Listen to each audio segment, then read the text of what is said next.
With the season coming down to the wire, let's talk about some waiver wire pickups for Week 13. So number one on my list is Pat Freiermuth. Freiermuth has been a letdown this year. He first dealt with a chest injury to begin the year, and then he had a stint on IR due to a hamstring injury. But if yesterday was any indication, it seems like Freiermuth has put his injuries behind him and is ready to produce. He finished yesterday with 9 receptions on 11 targets for 120 yards, which are career highs.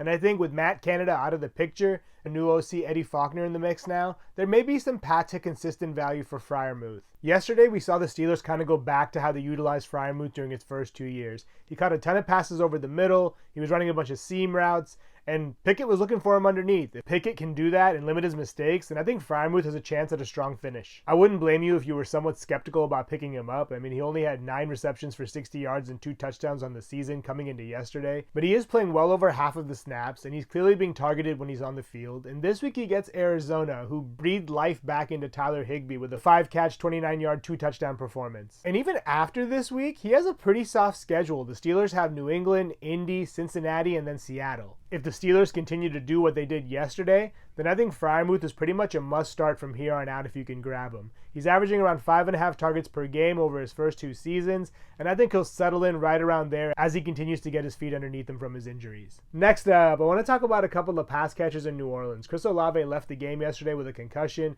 and Rashid Shaheed had a quad injury, which has left him day-to-day, but it sounds like he's not going to play this week. Let's not also forget that Michael Thomas got put on IR last week with a knee injury, so to say that the Saints are thin at receiver is an understatement. Which brings me to my next pickup, Juwan Johnson. Johnson is rostered in only about 9% of leagues, and he's had a healthy 15 targets over the last 3 games. He missed 4 games with a calf injury earlier in the year, but since returning, he's been very involved in this offense. In the 3 games he's been back from his calf injury, he's actually had the 9th most fantasy points in the red zone amongst all tight ends. But that's kind of been his MO. Last year, he ended the season with the 5th most fantasy points in the red zone.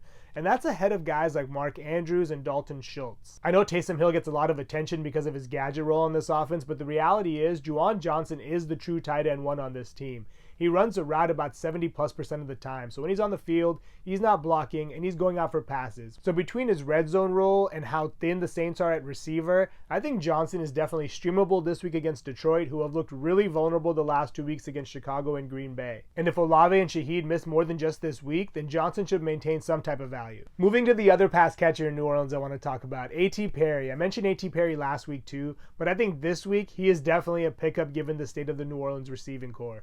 He's only rostered in about 3% of leagues, and like I mentioned, they're very banged up, losing both Chris Olave and Rashid Shaheed yesterday, and I think Perry does have a good chance to step up in their absence. Over the last 2 weeks, he's played the most snaps among all New Orleans receivers. While it didn't equate to much yesterday, catching only 1 pass, he did have a pretty good game 2 weeks ago. He caught 2 passes for 38 yards and a touchdown.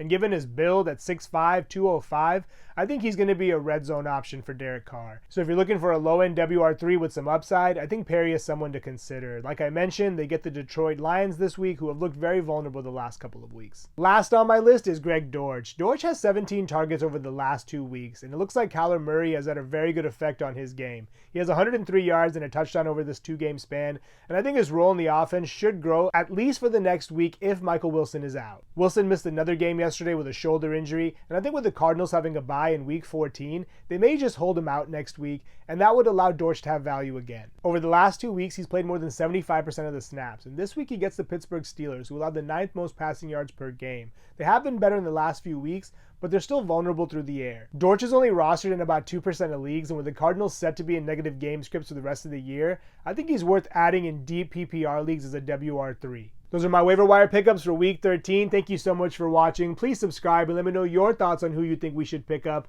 in the comments below.